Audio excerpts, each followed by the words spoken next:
오늘 우리 공동체에 주시는 하나님의 말씀은 요한복음 19장 31절부터 37절까지 말씀입니다. 거룩하신 하나님의 말씀입니다. 이날은 준비일이라 유대인들은 그 안식일이 큰 날이므로 그 안식일에 시체들을 십자가에 두지 아니하려 하여 빌라도에게 그들의 다리를 꺾어 시체를 치워달라 하니 군인들이 가서 예수와 함께 못 박힌 첫째 사람과 또 그 다른 사람의 다리를 꺾고 예수께 이르러서는 이미 죽으신 것을 보고 다리를 꺾지 아니하고 그중 한 군인이 창으로 옆구리를 찌르니 곧 피와 물이 나오더라. 이를 본 자가 증언하였으니 그 증언이 참이라. 그가 자기의 말하는 것이 참인 줄 알고 너희로 믿게 하려 함이니라. 이 일이 일어난 것은 그 뼈가 하나도 꺾이지 아니하리라 한 성경을 응하게 하려 함이라. 또 다른 성경에 그들이 그 찌른 자를 보리라 하였느니라. 아멘. 네, 일부 예배 오신 여러분 주님의 이름으로 환영하고 축복합니다. 우리 옆에 분들과 인사하시면서 같이 말씀 시작했으면 좋겠습니다. 건강하십시오. 오래 사세요. 이렇게 인사했으면 좋겠습니다. 네. 100세 시대, 100세 시대라고 말하는데 그래도 건강한 게 좋고 그래도 오래 사는 게 좋은 거 아닌가라는 생각이 듭니다. 얼마 전에 제가 TV 프로에서 서울대학교 의대 명예교수인 정현채 교수님이 나와서 하는 인터뷰 내용을 본 적이 있습니다. 죽음학에 대한 연구를 바탕으로 20년 동안 강의도 하셨고 또 연구도 하신 걸 풀어낸 이야기가 제가 듣기엔 참 흥미로웠던 것 같습니다. 사후세계라든지 뭐 영의 세계라든지 하는 것들은 과학과는 그리고 뭐 데이터나 뭐 통계 이런 거랑은 좀 거리가 있다고 저는 생각했었는데 그렇지 않더라고요. 2015년에 미국 애리조나 투손에서 신경과학자, 생물학자, 심리학자들 그리고 의사들이 모여서 연구를 하고 그동안의 데이터들을 모아서 죽음을 맞아도 의식은 지속된다라고 발표했다고 합니다. 그리고 세계적인 의학 학술지 란셋에서 발표된 논문에는 심정지 이후에 생존한 환자들이 18% 정도는 사후 세계를 보고 또 근사 체험이라고 해서 죽고 나서 바로 직전에 이제 뭐 영의 세계로 떠든다든지 뭐 이런 유체 이탈이라든지 이런 것들을 경험했다는 그런 기록을 했다고 해요.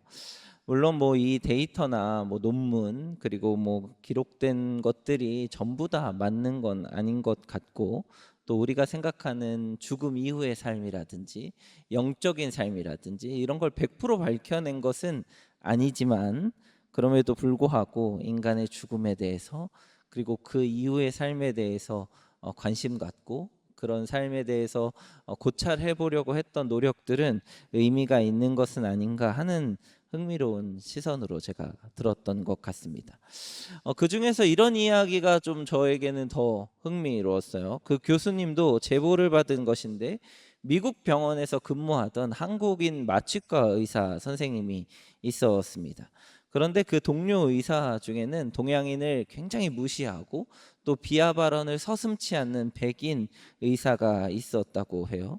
그런데 어느 날 이 백인 의사가 갑자기 심정지를 맞이했습니다. 그래서 심장마비로 생명이 위독한 상황에서 주변 의사들이 막 다 달려들어서 심폐소생술을 막 했던 거죠. 한참을 심폐소생술을 했는데 다시 심장이 뛸 가망성이 없어서 다른 의사들은 이제 손을 놓기 시작했다고 해요. 그런데 이 한국인 마취과 의사가 이 백인 의사를 살리겠다는 마음에 포기하지 않고 끝까지 나는 심폐소생술을 하겠다라고 해서 결국에는 아주 오랜 시간 심폐소생술을 했고 이 백인 의사가 다시 심장이 뛰기 시작했다고 합니다. 그런데 이 백인 의사가 의식을 차리고 나서 말하기를 평소에 내가 그렇게 무시하던 한국인 의사가 나를 살리려고 혼자 처절하게 심폐소생술을 하는 모습을 공중에서 전부 내려다보았다 라는 증언을 했다고 해요. 그리고 그 이후에 이 한국인 의사에 대한 태도나 그리고 관계를 통해서 하는 말이나 이런 것들이 변화되었다라는 일화를 이 교수님이 이야기해야 하는 것을 들었습니다.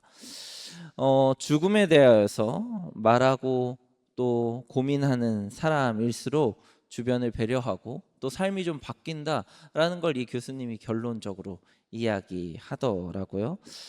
그걸 보면서 저는 뭐 이 사건과 일화에 대해서 초점을 맞추기보다는 죽음 자체가 의미가 있고 또 의미가 없고 이런 걸 떠나서 죽음이 우리 사회에 말해주고 있는 것이 있지 않는가. 죽음과 그리고 새로 살아남 그리고 그 이후의 일생 이런 것들이 우리 지금을 살아가고 있는 우리에게 대화를 걸고 있지는 않은가, 뭘 말하고 싶은 것일까 라는 생각을 좀 더 해보게 되었던 것 같고, 죽음이 갖는 의미보다 죽음을 통해서 사는 우리에게 전해주는 의미가 더 크다라는 생각을 해보게 되었습니다. 여러분은 죽음에 대해서 어떻게 생각하시나요? 여러분은 죽음을 맞이할 때 어떤 느낌이실까요? 성경에서는 2번 죽음을 경험한 사람들이 기록에 나와 있습니다. 한 번 죽는 것도 힘든데 2번씩 죽은 사람들이 있었다는 거죠. 엘리사를 통해 살리신 사르밧 과부의 아들, 또 엘리야를 통해 살리신 사르밧 과부의 아들과 엘리사를 통해 살린 수넴 여인의 아들, 또 누군지는 모르지만 열왕기상 13장에 엘리야가 죽은 묘실에 시체를 던졌더니 엘리사의 뼈에 닿아서 회생했다는 기록이 나와 있습니다. 그러니까는 죽었다가 부활한 사람들이 있는 거죠. 예수님께서 살리신 나인성 과부의 아들도 있고 회당장 야이로의 딸도 있고 또 우리가 잘 아는 나사로도 있습니다. 베드로를 통해서 살린 다비다라는 여인도 있고요. 바울을 통해서 살린 설교를 듣다 3층에서 떨어져 죽은 유두고라는 청년도 있습니다. 이들은 다 다시 살아났습니다. 죽었다가. 그런데 이들 지금 살아 있지는 않죠. 이들은 다시 결국에는 죽음을 맞이했죠. 이들이 죽었다가 다시 살았고 또 그들은 다시 죽었습니다. 만약에 이게 지금 우리 현실에서 일어난다면, 여러분의 이 옆에 있는 사람이 죽었어요. 그리고 그 죽은 것이 확정됐어요. 다시 살아날 가능성이 전혀 없어요. 그런데 그 사람이 살아났어요. 그러면 어떤 일이 일어날까요? 난리가 나겠죠. 제일 먼저 어디서 찾아올까요? 신문, 뉴스, 매체에서 찾아올 겁니다. 그리고 이런 걸 대서특필할 거예요. 그 사람이 이후에 어떻게 삶을 살아갈 것인지에 대해서도 굉장히 초점을 맞추고 집중할 겁니다. 그리고 그 사람은 아마 자신이 다시 살아난 경험을 여러 곳에 가면서 강연도 하고 이야기도 하고 자랑스럽게 말도 할 것입니다. 그런데 제가 말한 성경에서의 이러한 인물들에 대하여서 성경은 그렇게 관심 있지 않습니다. 다시 살아난 사람들에 대해서, 그 사람들의 삶에 대해서, 그리고 그 사람들이 그 이후에 어떤 업적을 남겼고 그리고 어떻게 다시 죽음을 맞이했는지에 대하여서 성경은 그렇게 관심이 없어요. 왜일까요? 성경은 왜 그 부활에 대한 사건들에 대하여서 깊이 다루고 그 이후의 삶에 대하여서 조명하지 않는 것일까요? 하나님께서는 그들이 살고 죽는 것보다 더 큰 의미는 그 살고 죽는 것을 통하여서 하나님이 하시고 싶어 하시는 말씀이 있었다고 하는 것입니다. 그들을 살리는 과정, 그리고 그들이 죽어갔던 과정을 통하여서 하나님은 그 당시에 이스라엘 백성들에게 그리고 하나님을 믿는 사람들에게 분명한 메시지를 던지고 싶으셨던 것이죠. 그러니까 하나님은 죽음 그리고 다시 부활하는 것, 이 생명에 주관하는 것에 대하여서 하나님께는 그렇게 큰 관심이 아니고, 하나님은 그걸 통하여서 지금 살아있는 우리에게 무언가 메시지를 던지고 계시다라고 하는 것입니다. 하나님께서 처음 인류에게 죽음을 주셨을 때 아담과 하와의 죽음, 혹은 아벨의 죽음, 혹은 노아, 아브라함, 이삭, 야곱의 죽음, 요셉의 죽음, 다윗의 죽음, 솔로몬의 죽음, 성경의 수많은 인물들이 죽어가면서 경험했던 인생의 삶과 신앙, 그걸 통하여서 죽음 자체에 대하여서 조명하기보단 그 죽음들을 통하여서 하나님은 우리에게 하시고 싶은 말씀이 있다고 하는 것입니다. 아마 우리는 수많은 사람들의 죽음을 보게 될 것입니다. 그리고 또 이미 보셨는지도 모르겠어요. 가깝게는 가족의 죽음을 보았을지도 모르고, 멀게는 뭐 여러 사람들의, 역사적인 사람들의 죽음을 보는지도 모르겠습니다. 그러나 그 죽음을 통하여서 하시는 하나님의 말씀에 얼마나 우리는 귀를 기울이고 있으십니까? 죽음을 맞이할 때 우리는 슬프죠. 감정적으로 안타깝고 또 이별의 아픔이 우리에게 크게 찾아옵니다. 그러나 그거보다 더 중요한 것은 그 죽음을 통하여서 하나님은 우리에게 분명한 무언가 메시지를 전하고 계시다고 하는 것입니다. 그런데 우리는 잘 듣지 못합니다. 잘 들리지도 않고요. 또 그 순간에 무언가 하나님께 집중한다는 것은 참 어려운 일인 것 같습니다. 그래서 하나님이 수많은 죽음들을 이제 뒤로 하고 가장 강력한 메시지를 담은 죽음을 보여주십니다. 그것은 바로 하나님 자신이 죽는 것입니다. 하나님의 본체이면서 인간의 몸으로 이 땅에 오신 예수님의 죽음입니다. 예수님께서 십자가에 달려 돌아가셨습니다. 예수님께서 십자가에 달려 죽었다, 그리고 살았다라는 그 현상보다 더 중요한 것은 그걸 통하여서 하나님이 우리에게 던지고 싶으신 말씀이 있었다고 하는 것이죠. 죄 없으신 분이 우리의 죄를 대신 담당해 돌아가셨다고 하는 이사야서 53장 5절의 말씀. 그가 찔림은 우리의 허물 때문이요 그가 상함은 우리의 죄악 때문이라. 그가 징계를 받음으로 우리는 평화를 누리고 그가 채찍에 맞음으로 우리는 나음을 받았도다. 베드로전서 2장 24절의 말씀. 친히 나무에 가라앉아 그 몸으로 우리 죄를 담당하셨으니 이는 우리로 죄에 대하여 죽고 의에 대하여 살게 하려 하심이라. 그가 채찍에 맞음으로 너희는 나음을 얻었나니 라고 선포하고 있습니다. 예수님의 죽음이 우리에게 알려주고 싶은 하나님의 메시지는 대속입니다. 우리의 죄 때문에 돌아가셨다는 거죠. 여러분의 죄 때문에, 그리고 저의 죄 때문에 예수님이 십자가에 달려 죽으셨다고 하는 것입니다. 우리가 우리 스스로 죄를 감당할 수 없어서 하나님은 하나님 자신을 내어 걸면서 십자가에 달려 죽으면서 그 모든 죄를 담당하고 있다는 메시지가, 예수님이 십자가에 달려 죽으시는 그 현상, 그 상황, 그 장면, 그리고 우리 패션 오브 크라이스트 보면서 맨날 울었던 그 감정보다 더 중요하다는 거예요. 예수님께서 십자가에 달려 돌아가셨습니다. 로마서 5장 8절에는 우리가 아직 죄인 되었을 때에 그리스도께서 우리를 위하여 죽으심으로 하나님께서 우리에 대한 자기의 사랑을 확증하셨느니라. 요한일서 3장 16절에 그가 우리를 위하여 목숨을 버리셨으니 우리가 이로써 사랑을 알고, 요한복음 3장 16절에 하나님이 세상을 이처럼 사랑하사 독생자를 주셨으니. 예수님의 십자가의 죽음에는 구속의 메시지와 함께 동일하게 사랑의 메시지도 담겨져 있습니다. 십자가를 통하여서, 그 죽음을 통하여서 우리에게 말씀하시고 싶은 건 내가 이만큼 너를 사랑한다. 내가 이토록 너를 사랑한다. 내가 이렇게까지 할 정도로 너희를 사랑한다라는 메시지를 하나님이 전하고 싶으셨던 것입니다. 십자가에는 우리가 지금 살펴본 대속과 사랑의 메시지가 담겨져 있습니다. 그러니까 십자가 사건을 보면서 예수님이 날 위해 돌아가시구나 슬퍼하는 것이 아니라 더 이상 죄를 짓지 말아야겠구나라고 생각해야 된다고 하는 거죠. 예수님이 이제 돌아가시니까 얼마나 가슴 아픈가, 얼마나 예수님 저렇게 아프셨을까라고 생각하기보다 저렇게 나를 사랑하시는구나, 나도 하나님을 저렇게 사랑해야지라고 생각해야 된다는 거죠. 십자가의 메시지는 그런 메시지가 담겨 있습니다. 대속과 사랑입니다. 얼마나 대속의 의미를 깨닫느냐, 그렇지 않느냐.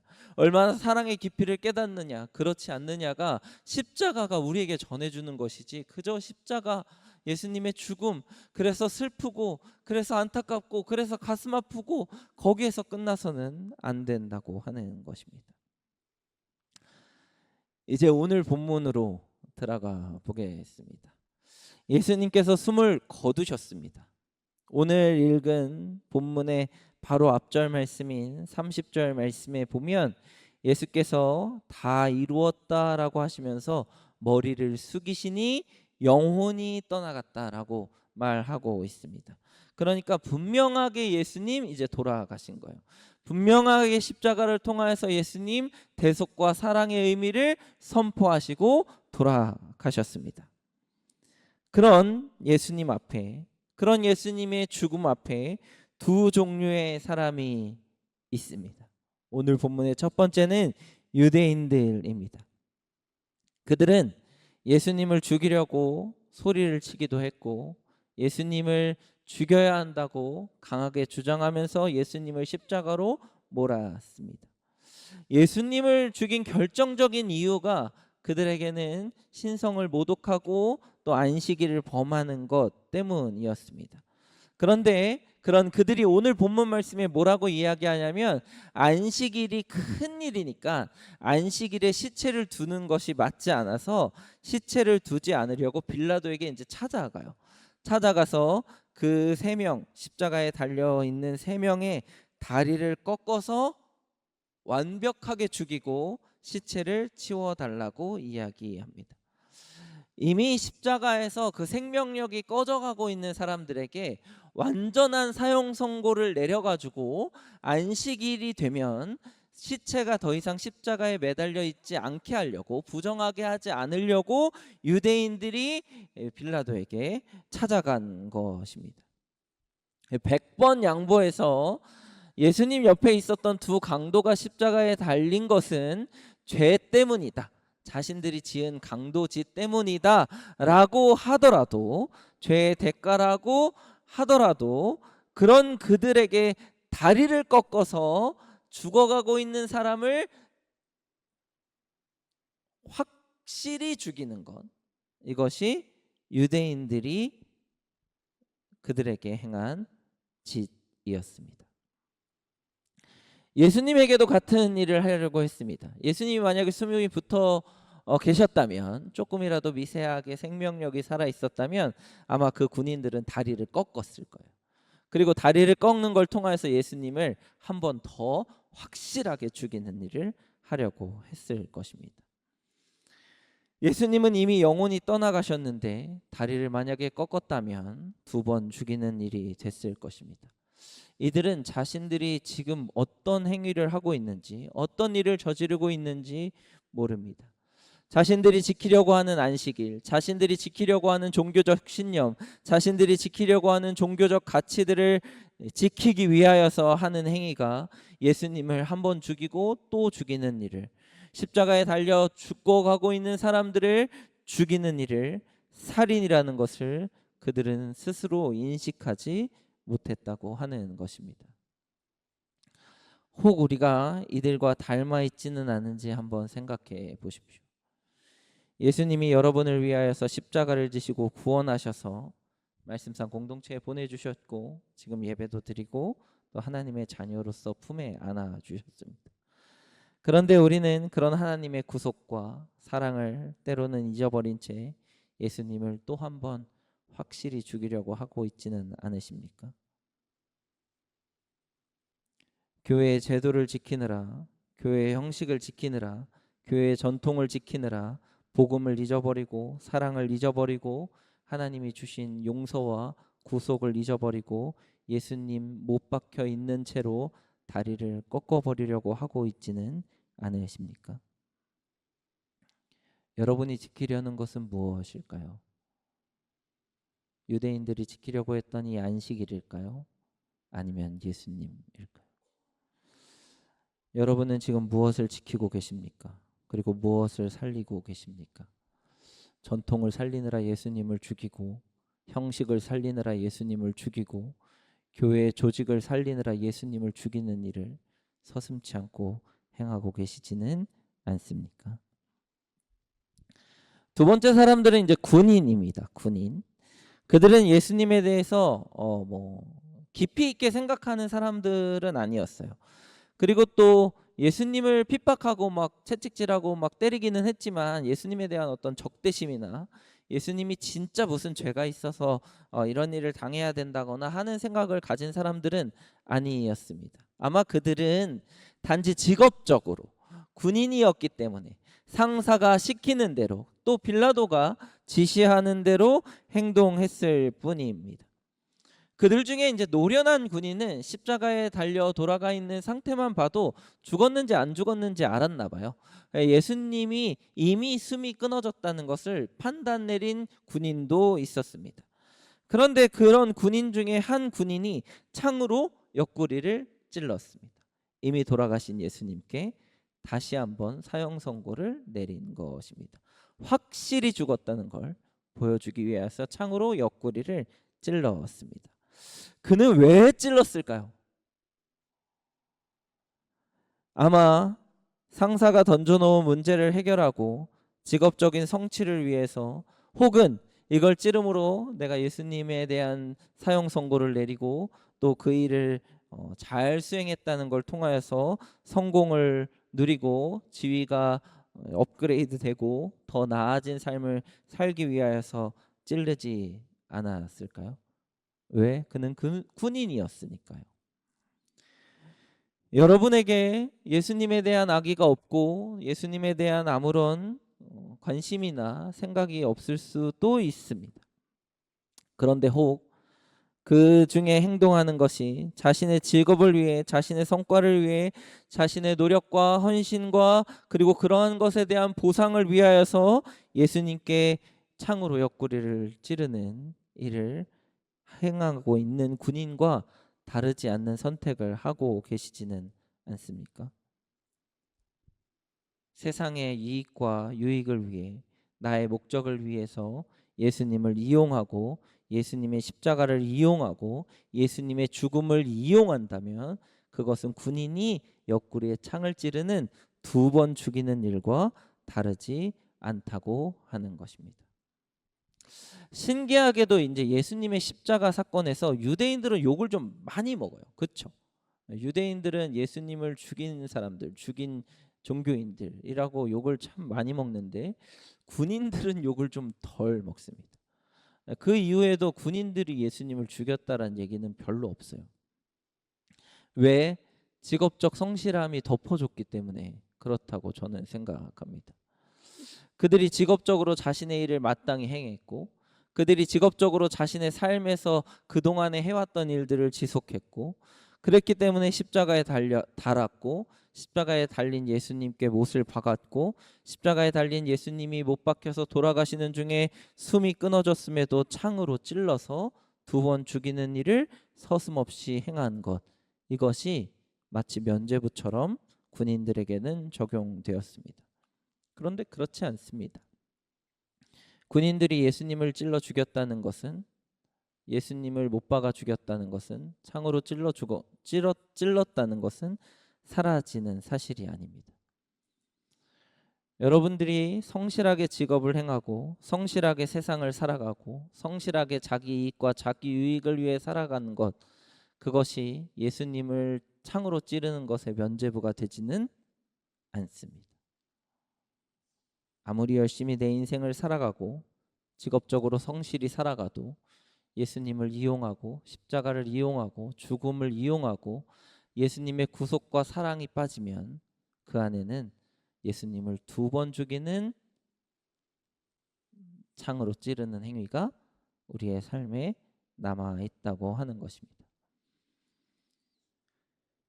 예수님은 한 번 죽으셨습니다. 그런데 우리는 그런 예수님을 2번 죽이고 있습니다. 유대인의 종교성은 시체를 치우려고 했고 군인들은 이미 죽으신 예수님께 창을 찔렀습니다.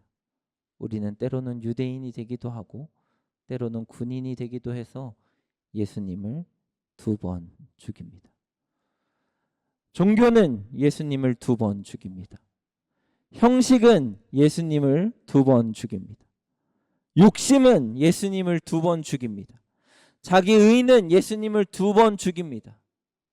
구속과 사랑이 빠진 종교적 행위는 예수님을 2번 죽입니다. 세상의 성공을 위해 예수님을 이용하는 것 역시 예수님을 2번 죽이는 일입니다.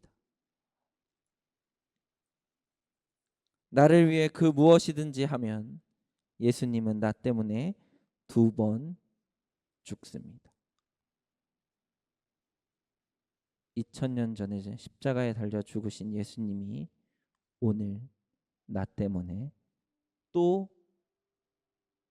죽으십니다.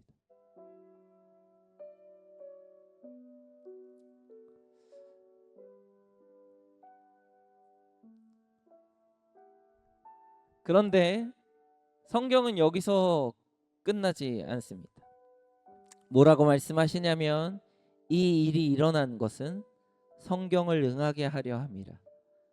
또 다른 성경에 그들이 그 찌른 자를 보리라 하였느니라. 우리는 예수님을 2번 죽이고 우리의 욕심대로, 우리의 생각대로, 우리의 형식대로, 우리의 종교성대로 예수님을 계속 십자가에 못 박아 죽이는데 하나님은 또 우리를 감싸 주십니다.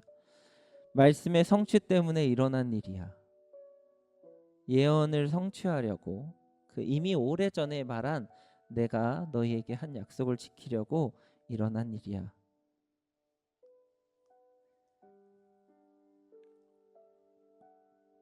그러니까 괜찮아.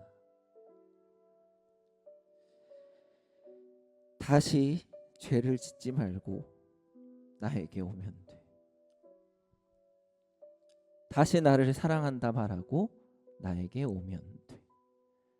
라고 말씀하시는 거예요. 예수님이 십자가에 달려 죽으시고 다리가 꺾일지도 모르는 위험에 옆구리가 창에 찔리는 그 2번 죽이는 이 사건이 하나님께는 우리를 다시 한번 죄에서 건지시고 다시 한번 사랑으로 안으시는 일이라고 말씀하고 계신 것입니다. 여러분, 예수님을 2번 죽이는 일을 이제는 멈춥시다. 아니 2번 아니겠죠. 우리 인생을 살아가면서 3번, 4번, 아니 10번이고 100번이고 계속 예수님은 우리 인생에서 또 죽고 또 죽고 또 죽고 계십니다. 예수님을 죽이는 일을 이제는 멈추고 예수님의 십자가 옆에 서서 나의 종교성을 죽이고 나의 이기심을 죽이고 나의 성취욕을 죽이고 나의 자만을 죽이고 나를 죽여서 예수님이 말씀하신 그 대속의 은혜와 사랑하겠다고 사랑한다고 말씀하신 그 사랑의 은혜를 누리시는 여러분 되시기를 주님의 이름으로 축복합니다.